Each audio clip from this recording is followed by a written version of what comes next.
Olá, boa tarde, 1h18. 1h18.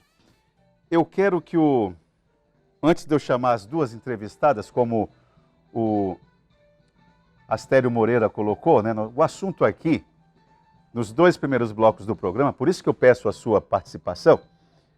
Antes de eu chamar aqui o comentário que eu preciso fazer, já tem aí as formas como você pode acompanhar o Gazeta Entrevista. Você pode acompanhar pelo Instagram, pelo Facebook, pelo YouTube e também aqui pelo WhatsApp. Eu preciso que você me ajude. Hoje o assunto é um pouco complicado. Por quê? Porque demonstra que, apesar de a imigração não ser um problema recente, né? Mas e a reação do poder público, tanto por parte do governo do Estado, como por parte do governo federal? Se a imigração não é um problema recente, por que a reação do poder público ela é sempre devagar? Já não deveria haver uma série de regrinhas a cumprir, tão logo o problema aparecesse? Então, eu vou conversar sobre esse assunto com duas pessoas. Não coloque agora as imagens delas, não, mas deixa eu só dizer aqui quem são exatamente. A Aurinete Souza, Brasil Freire, Aurinete Freire, ela é vice-coordenadora da Pastoral Imigrante, assessora da Articulação Noroeste da Cáritas. A Cáritas é uma organização não governamental ligada à Igreja Católica que tem como foco essa bandeira dos imigrantes, pelo mundo todo. Todo mundo, né? E aqui, guerreira aqui, minha colega, a Maria da Luz França Maia, ela é gestora de políticas públicas e chefe do Departamento de Defesa dos Direitos Humanos da Secretaria de Assistência do Estado. Mas aperta o piloto aí, Lala, deixa eu fazer aqui um comentário que não tem nada a ver com o que vai ser debatido aqui, por isso que eu quero um parêntese, rapidinho. Olha, eu ouvi hoje uma declaração do superintendente da RB Trans, Benício Dias, a respeito da solicitação que foi feita por parte dos motoristas por aplicativo em relação à Expoacre. O que os motoristas por aplicativo solicitam? O que eles estão pedindo? O que eles querem? Eles querem que a prefeitura, por meio da RB Trans, junto com a organização da Expoacre, disponibilizem um espaço para embarque e desembarque de passageiros. Perceba, eles não estão solicitando da RB Trans que coloquem ali na Expoacre um espaço para que eles fiquem estacionados esperando passageiros. Não é disso que se trata. O que eles estão solicitando, eu vou repetir. Eles estão solicitando um espaço, e olhe, em se tratando de motoristas por aplicativo, são quase 5.000 motoristas por aplicativo na nossa cidade. Então não dá para ser em qualquer canto de rua que você resolve um problema desse, uma solicitação dessa. Tem que ser um espaço, vamos lá, né? Quase 5.000 pessoas que trabalham com isso. Então tem que ter um espaço razoável. Mas não é um espaço para eles ficarem estacionados, é um espaço para eles embarcarem ou desembarcarem passageiros. O que há de desarrazoado nisso? O que há de exagero nesse pedido? E hoje eu ouvi uma declaração do presidente da RB Trans, Benício, dizendo que iria indeferir esse pedido, argumentando que é um pedido que atenta contra a legislação. Repito, o que os motoristas por aplicativo estão solicitando não é um ponto de estacionamento para eles. É um ponto para embarque e desembarque. Repito a pergunta, o que há de desarrazoado nisso? O que há de desequilíbrio nisso? O que há de ilegal nisso? É um pedido para melhorar o fluxo, a agilidade da prestação do serviço ali. Eles alegam que, em anos passados, já foram humilhados pelos agentes de trânsito ou por organizadores da Expoacre, já foram multados. E eu faço aqui um apelo, já encerrando esse assunto, para que a organização da Expoacre, o Dudé Lima, que já tem experiência demais para perceber que não há nada de ilegal ou de de desequilíbrio num pedido desse, não é? Por parte dos motoristas, pediria um pouco mais de bom senso. Porque isso aí também cabe a nós, usuários desse tipo de transporte, entender que o motorista por aplicativo só vai poder desembarcar passageiros em um determinado ponto. Nós, como usuários, também precisamos ter essa compreensão. Mas eu insisto nisso, né? É só uma questão de bom senso. Não entendo esse indeferimento, sinceramente.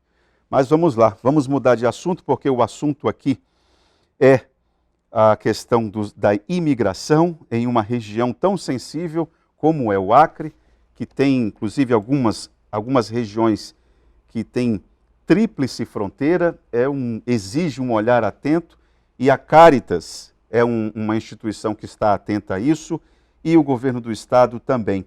Eu tenho ali mais adiante de mim a Aurinete, é isso? Isso. Alguém está mandando alguma coisa aqui, né? Aurinete Souza Brasil Freire, que aqui representa a Cáritas, e a Maria da Luz, mais aqui próximo de mim, Maria da Luz França Maia, gestora de políticas públicas. Bom, eu quero agradecer a presença de vocês, boa tarde a vocês duas. Bom, deixa eu conversar com a Cáritas, vamos começar com a Aurinete. Aurinete, eu queria saber de você o seguinte, nós estamos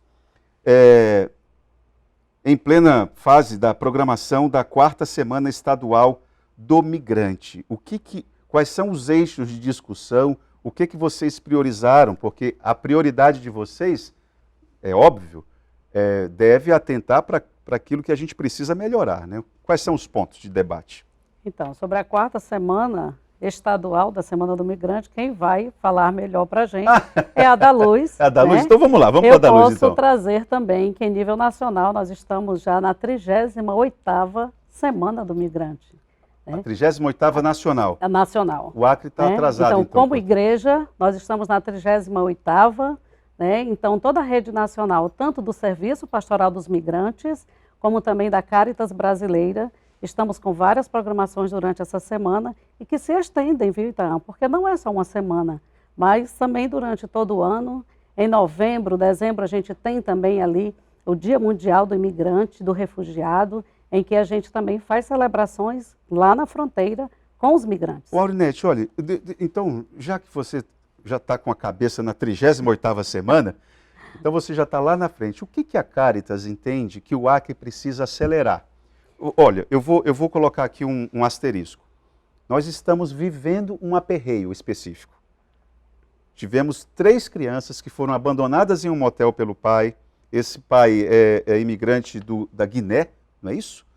A tia dessas crianças veio até o Acre, está esperando uma autorização da justiça para poder ter acesso às crianças que estão acolhidas no educandário.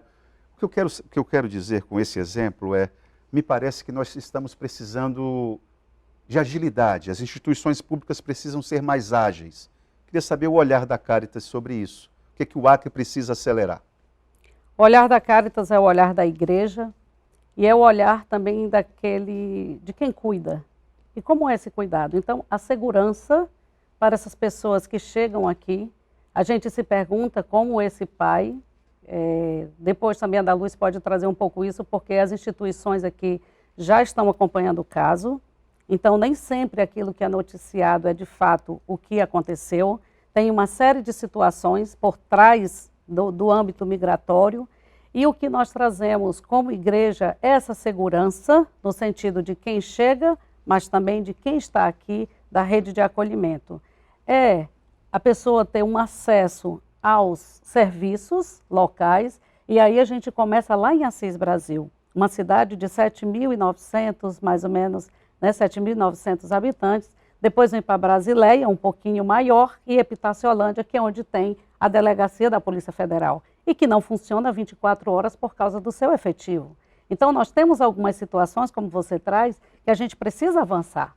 Já são quantos anos que nós temos? O país, ele foi constituído por migrantes. Pessoas, né, que vieram, que nos inclusive exploraram. Que invadiu, né? E que invadiu.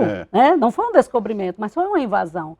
E parte disso a gente também sofre essas consequências até hoje. Então, o Brasil é um país de vários outros países, né, que chegaram aqui para nós, e o Acre não é diferente. Acabamos de agora, né, comemorar o Estado, o território que se transformou aí em Estado. Então tivemos aí o nosso aniversário, mas o que celebramos de fato? O que tivemos de fato aqui, inclusive nessa região de fronteira? Como foi essa chegada aqui também, inclusive de pessoas de outros países, para explorar aqui na época da borracha, né? Então tudo isso que a gente tenta e luta, e já há mais de 13 anos que a gente está aí nessa luta e nessa coragem também para dizer, para chamar a atenção do Estado. Quantos governos já passaram? Agora, Aurinete, vou te dizer uma coisa. Como você disse, você abriu falando assim, o olhar da igreja, da Cáritas é assim. Essa é uma militância difícil de defender. Por quê? Porque muitos de nós não entendemos a imigração como um direito humano. Muita gente olha para esse esforço e para esse gasto, a gente entende como um gasto, né? Puxa, estão dando regalias para haitianos, para venezuelanos e tal, e eu aqui passando fome, etc. Como é que você, na condição de uma mulher de fé, faz essa defesa desse trabalho? O outro, Itaã, ele nos dá uma certa... O outro desconhecido. Quando eu olho para o outro, ele me dá uma certa insegurança. Quem é esse outro que está chegando? O olhar para o migrante como o outro que chega em nossos territórios, ele não é diferente daquele com que a gente convive que não conhece. Porém, quando se trata de migração internacional, isso se torna um pouco maior. Agora, isso é natural do ser humano, você ter um certo cuidado, um certo medo do outro. Quando isso se transforma em uma coisa muito maior, muito mais como se fosse um pânico do outro, o outro que vem tomar o meu lugar, o outro que vem invadir o meu território, né? Então isso se torna xenofobia.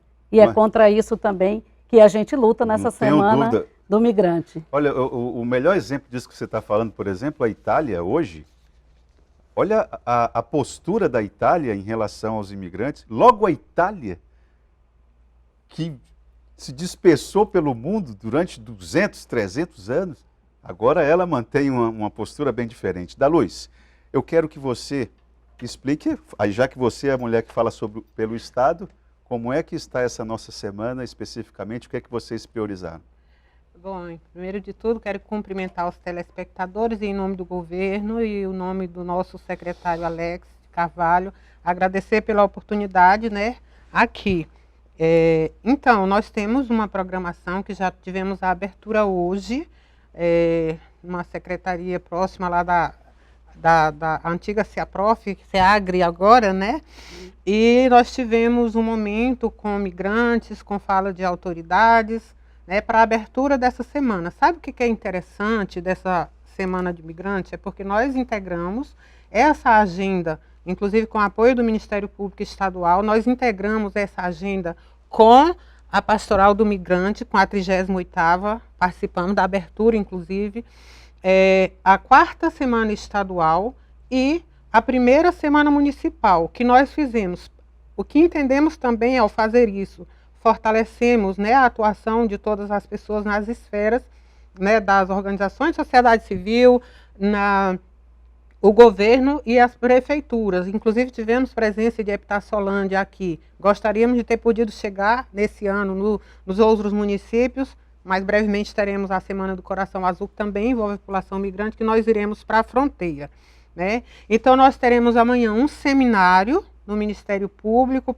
Esse seminário vai tratar de contrabando de migrantes, de pessoas, né? Que as pessoas são transportadas. De pessoas, né? Contrabando, porque é diferenciado o tráfico e contrabando. Qual a diferença? É porque, assim, o tráfico humano, ele tem algumas finalidades, é a caracterização para questão de órgãos, de prostituição, a exploração sexual, isso aí. E o contrabando? E o contrabando é o transporte das pessoas, fazer a pessoa chegar num outro local, né, as pessoas lucram com isso muito, né? A maioria dos migrantes... Os coiotes, por exemplo, praticam o contrabando. Mas às vezes com essas outras finalidades também, né? Trabalho escravo, exploração no trabalho, são vários tipos de exploração que nós temos dentro das migrações. É muito grande, inclusive no transporte, temos muitas coisas que a gente precisa, né? Inclusive cooptação em alguns momentos, né? Para outro tipo de contravenção, que podem ser utilizados, principalmente se os migrantes ficarem na situação de vulnerabilidade. Aí, infelizmente, fica mais fácil, inclusive, para as organizações criminosas elas poderem se utilizar. Deixa eu tirar uma dúvida com você. As autoridades bolivianas e peruanas me parecem que quando o ponto de agenda é o combate ao tráfico de drogas, a impressão que eu tenho é de que as autoridades dos nossos vizinhos, elas são mais abertas à parceria, ao trabalho conjunto. Eu queria saber se você já pelejou para fazer esse trabalho de fiscalização e de policiamento, que precisou da ajuda dessas forças de segurança desses países para atuação em outro nível e teve dificuldades. Tipo, combate à prostituição infantil ou qualquer coisa do tipo. Olha só, a gente procura sempre trabalhar em parceria também com essa tríplice fronteira. Nós já tivemos momentos, inclusive para tratar de tráfico humano, era na época da pandemia. Infelizmente, as pessoas que a gente foi naquele momento fomos convidados a nos retirar, mas assim, a gente tem parceria, a gente sabe que tem um trabalho integrado das forças de segurança, mas como nós trabalhamos mais na prevenção, né, no acolhimento das pessoas, na capacitação das equipes que atuam nos municípios, da parte de assistência social, direitos humanos. A semana passada estive falando para o pessoal da Defesa Civil, já falamos para a saúde, a gente vai tentando sensibilizar os espaços, criar ponto focal dentro dessas instituições exatamente para fortalecer e as pessoas também possam identificar, né, quando chegar na saúde, alguém que seja vítima de um abuso sexual, de uma exploração sexual ou mesmo de um tráfico humano, que tem sua caracterização, a gente vai dizer quais são as características, né, dentro desse movimento migratório que as pessoas podem identificar que uma pessoa está sendo traficada, né? E aí, assim, a gente, ultimamente, inclusive a gente já lançou há pouco tempo, falamos agora há pouco, no evento que foi agora de manhã, do protocolo estadual, organizando as instituições com cada área de atuação, que seja de polícia, de saúde, de educação, de assistência, os instrumentos de direitos humanos, conselho tutelar, para cada um se situe dentro dessa política, dessa pauta migratória, inclusive construindo fluxogramas, já para ir organizando essa política. Então eu peço a você, Daluz, que você aproveite já, você está querendo dizer, você disse que iria caracterizar como é que uma pessoa pode identificar o tráfico humano. Olha, por como exemplo, uma comparação. Você chega, digamos assim, que o coiote está aqui, no meio disso daí. A pessoa vai ficar, por exemplo, com a tendência de ficar mais em silêncio. Alguém vai responder por ela, por exemplo. Tem algumas questões que as pessoas geralmente vão ficar em silêncio e tem outras características que as pessoas podem, né? Sempre vai ter alguém tentando, vigilante, né? Com essa situação. A pessoa sempre vai se retrair, sempre alguém falando por ela. Então, isso é uma das características que tem que ser observada. Por exemplo, mas tem outras, né? E a gente, inclusive, tem curso de capacitação para poder identificar, isso, né? Os municípios fazerem enfrentamento. Semana que vem, nós vamos falar para a PRF, o pessoal da PRF, a gente tem feito um trabalho com as instituições, para os alunos das universidades, a gente tem feito um trabalho... A PRF, por exemplo, tornou público um mapeamento que eles fizeram de 94 pontos de prostituição ao longo das BRs aqui no estado do Acre. Certamente isso deve ser um ponto de... Pois é, isso tudo é uma preocupação que as políticas públicas têm que ter, porque tem uma transversalidade. Quando a gente fala de migração, nós temos a população idosa, nós temos a população com deficiência, nós temos as questões raciais, as questões religiosas que perpassam aí por dentro, que tudo tem que ter um olhar. A comunidade LGBTQIA+, que também vem nesse movimento, as mulheres, as crianças, que são as pessoas mais fragilizadas dentro desse movimento migratório, muitas vezes crianças separadas, crianças desacompanhadas, são situações que nós temos que olhar dentro, as que estão ainda mais em situação de vulnerabilidade. Então, nós temos que ter esse olhar, inclusive, citando as crianças, né, que a primeira coisa foi colocá-las em medida de proteção. Já fui conselheira tutelar, a gente dialogou com o Conselho Tutelar, nós dialogamos com a Prefeitura de Rio Branco e nos colocamos à disposição também do Estado e acompanhei toda a situação das 3 crianças que foram citadas no começo da entrevista. E uma outra coisa, que foi uma pergunta que você fez para a Aurinete, mas com relação à questão da aceitação do outro, nós temos que ter a reciprocidade, saber que nós temos muitas pessoas brasileiras, 4 milhões, mais de 4 milhões de brasileiros fora do país, tentando sobreviver em outros países, em outros lugares, e nós só temos 1.600.000 pessoas de imigrantes, assim, que estão no Brasil em busca de melhores condições de vida. E aí a gente tem que pensar no outro, nessa reciprocidade. Tem muita gente, por exemplo, que está fazendo medicina nos nossos países vizinhos, né?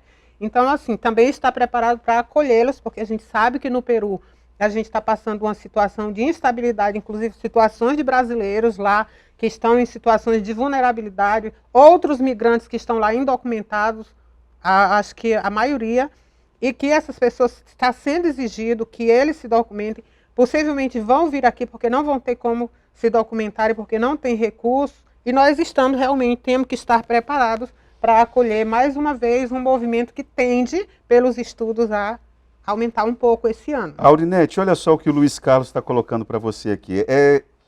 É isso que sempre falo, diz ele. Os gestores têm que trabalhar com previsibilidade. Nas calamidades, os gestores só chegam após o acontecido. Antecipar-se aos fatos é imprescindível a qualquer gestor. Aí ele diz aqui, ó, o Acre há muito tempo faz parte da rota migratória. É o Luiz Carlos, lá da Vila Acre. O que é que você comenta aqui a respeito da fala do Luiz Carlos? Uma pergunta super estratégica, Luiz Carlos, obrigada. Itaã, a gente já traz também, porque nós fazemos um trabalho muito coeso, muito junto com o Estado e com os municípios. Nós temos recentemente alguns protocolos, alguns documentos para esse acolhimento ao migrante. E quanto a essa prevenção, nós elaboramos em conjunto um plano de contingência, né? Da luta plano de contingência. Um plano de contingência, ainda agora também junto com a Secretaria, nós temos um GT de crise migratória. Um grupo de trabalho. E eu trago também aqui um parêntese. A crise não é migratória, a crise é humanitária. O ser humano migra por alguma situação em seu país. E hoje, estratégica, né, esta entrevista, hoje é Dia Mundial do Refugiado. Né? Super recente, a ONU trouxe, né, essa data, e nós lembramos isso. Então, esse plano de contingência é justamente essa prevenção. Nós estamos agora em um momento singular.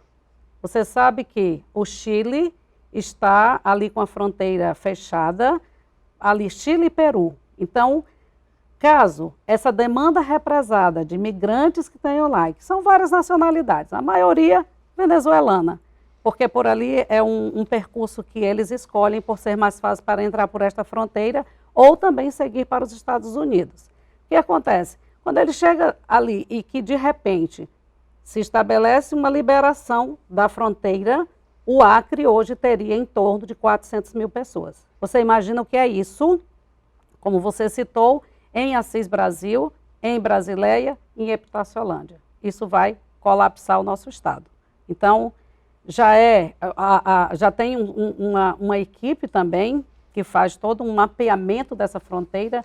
E olha, nós avançamos, então. Hoje nós também temos que...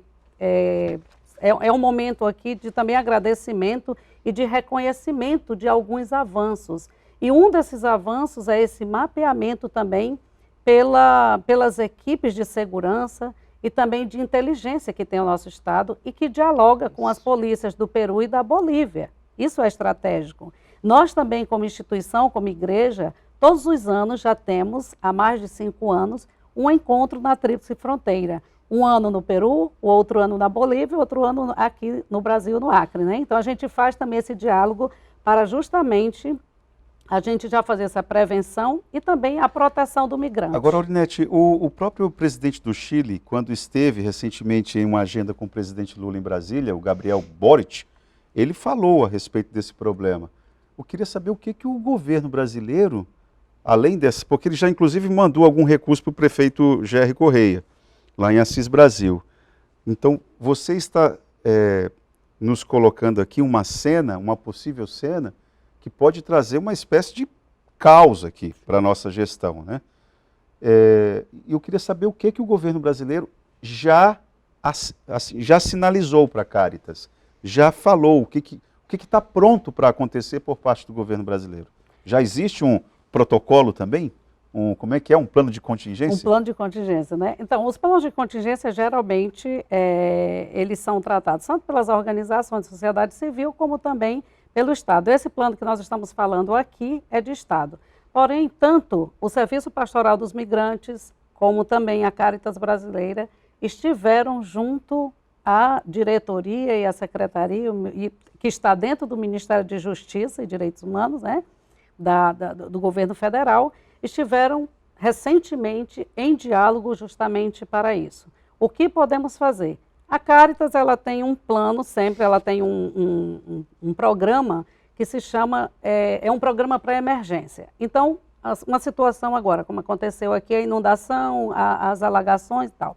Então, nós acionamos esse plano de emergência. Num caso de uma migração aqui, um fluxo repentino em grande escala, o que podemos fazer? Estamos preparados também, como igreja, como instituição dentro da igreja? Não estamos. Com tantas pessoas que necessitam, com os serviços que precisam, seria uma espécie, porém numa dimensão diferenciada, de uma operação acolhida ali naquela fronteira para evitar o que aconteceu em 2021, em que ficaram haitianos de um lado tentando passar e quase uma guerra civil ali, do outro lado tentando pela ponte. E ponte não é lugar de ninguém ficar. Não é lugar, exatamente. Nós vamos fazer um intervalo, eu quero só fazer aqui uma observação breve de que esse plano de contingência, se a memória não me falha, foi feito ainda na gestão do ex-secretário de Estado Lauro Santos. Ele apresentou esse projeto, esse plano de contingência lá em Brasília e apresentou aqui também para o ministro Flávio Dino. Então, assim, o governo do Estado, é preciso ser justo, tem feito alguma mobilização, alguma movimentação para reagir a esse problema. Agora, em que volume que esse problema vem para nós aqui, a gente não sabe. A gente precisa ter uma ideia desse fluxo e nós ainda não temos. Isso é um dado importante que nós precisamos detalhar. Vamos para o intervalo e já voltamos.